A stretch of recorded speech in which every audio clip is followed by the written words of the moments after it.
액션 let's go 저 건물을 찾으러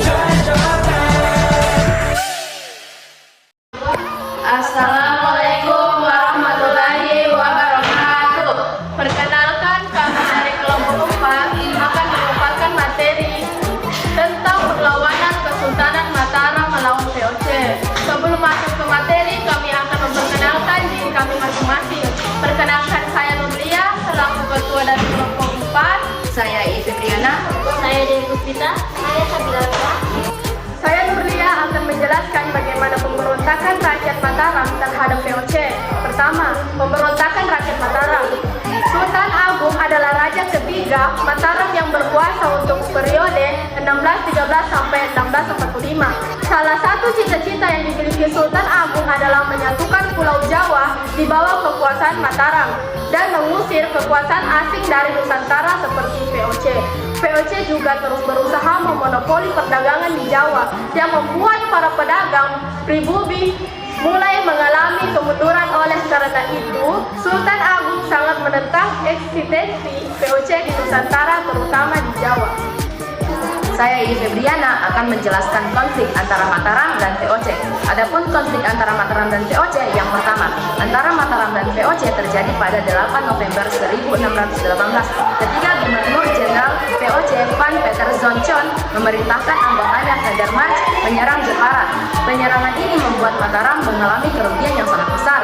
Hubungan keduanya pun semakin memburuk setelah Sultan Agung melarang penjualan beras kepada pihak VOC. Sejak itu orang-orang Belanda mulai membenci Sultan Agung. Setelah itu muncul tuduhan bahwa VOC telah merampok kapal-kapal orang Jawa. Kejadian itu lantas membuat Sultan Agung mempersiapkan penyerangan terhadap VOC yang bermarkas di Batavia. Awalnya VOC bermarkas di Ambon, namun setelah berhasil menyerang Jayakarta yang kemudian namanya diganti menjadi Batavia, VOC memutuskan memindahkan markas mereka ke sana pada tahun 1619.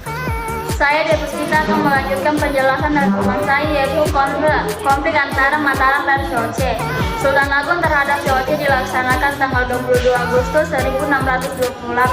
Dalam serangan itu, pasukan Mataram dipimpin oleh Tumenggung Bahureksa memimpin sekitar 10.000 prajurit Mataram yang langsung menyerang VOC dengan dahsyatnya.